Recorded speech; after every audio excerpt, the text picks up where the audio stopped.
Public ಟೈಮ್ಸ್ಗೆ ಸ್ವಾಗತ. ಅಂತೂ ಇಂತೂ ಕೂಡಿ ಬಂತು ಕಂದಗಲ್ ರಸ್ತೆಯ ದುರಸ್ತಿ ಭಾಗ್ಯ. ಈ ರಸ್ತೆಯಲ್ಲಿ ಸಂಚಾರ ಮಾಡಬೇಕಾದರೆ ಜೀವವನ್ನು ಕೈಯಲ್ಲಿ ಇಟ್ಟುಕೊಂಡು ಸಂಚರಿಸಬೇಕು, ಇಲ್ಲವೇ ಮೈತುಂಬ ಕಣ್ಣುಗಳನ್ನು ಇಟ್ಟು ಸಂಚರಿಸಬೇಕು. ಮಾರಿದರೆ ಕೈ ಕಾಲು ಮುರಿದುಕೊಳ್ಳುವುದು ಕಟ್ಟಿಟ್ಟ ಬುತ್ತಿಯಾಗಿತ್ತು. ಹೌದು, ಬಾಗಲಕೋಟೆ ಜಿಲ್ಲೆಯ ಇಳಕಲ್ ತಾಲೂಕಿನ ಕಂದಗಲ್ ಗ್ರಾಮದ ರಸ್ತೆ ದುರಸ್ತಿ ಕಾಣದೆ 10 ವರ್ಷ ಕಳೆದಿದೆ. ಇಳಕಲ್ ನಗರದಿಂದ ಕಂದಗಲ್ ಗ್ರಾಮ 18 ಕಿಲೋಮೀಟರ್ ಇದ್ದು, ಈ ಗ್ರಾಮಕ್ಕೆ ಹೋಗಬೇಕಾದರೆ ಕನಿಷ್ಠ 2 ಗಂಟೆಗಳ ಸಮಯವನ್ನು ತೆಗೆದುಕೊಳ್ಳುವಷ್ಟು ರಸ್ತೆ ಹದಗೆಟ್ಟು ಹೋಗಿತ್ತು.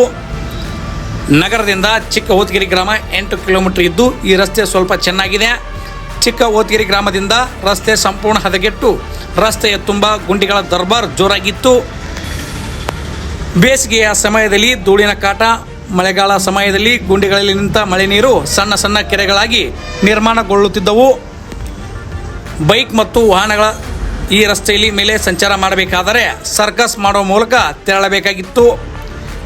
ಇನ್ನು ಅನಾರೋಗ್ಯ ಮತ್ತು ಗರ್ಭಿಣಿಯರನ್ನು ಪಟ್ಟಣದ ಆಸ್ಪತ್ರೆಗೆ ಕರೆದುಕೊಂಡು ಹೋಗುವಾಗ ಆಗುವ ಕಷ್ಟ ಅಷ್ಟಿಷ್ಟಲ್ಲ, ಅವರನ್ನು ದೇವರೇ ಕಾಪಾಡಬೇಕಾಗಿತ್ತು. ಗ್ರಾಮದ ಜನರ ಬಹುದಿನದ ಬೇಡಿಕೆ ಈಗ ಈಡೇರುತ್ತಿದೆ. ರಸ್ತೆ ದುರಸ್ತಿಗೊಳಿಸುವಂತೆ ಶಾಸಕರಿಗೆ ಮನವಿ ಸಲ್ಲಿಸಿದ್ದರಿಂದ ಈಗ ರಸ್ತೆ ದುರಸ್ತಿ ಭಾಗ್ಯವನ್ನು ಪಡೆದುಕೊಂಡಿದೆ.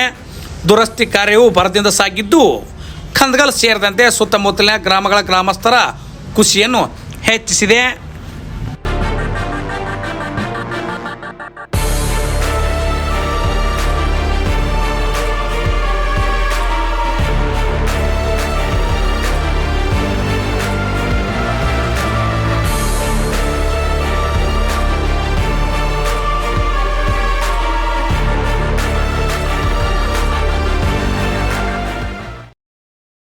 ಇನ್ನಷ್ಟು ಸುದ್ದಿಗಳನ್ನು ನೋಡಲು ಪಬ್ಲಿಕ್ ಟೈಮ್ಸ್ ಸಬ್ಸ್ಕ್ರೈಬ್ ಮಾಡಿ, ಬೆಲ್ ಬಟನ್ ಒತ್ತಿ.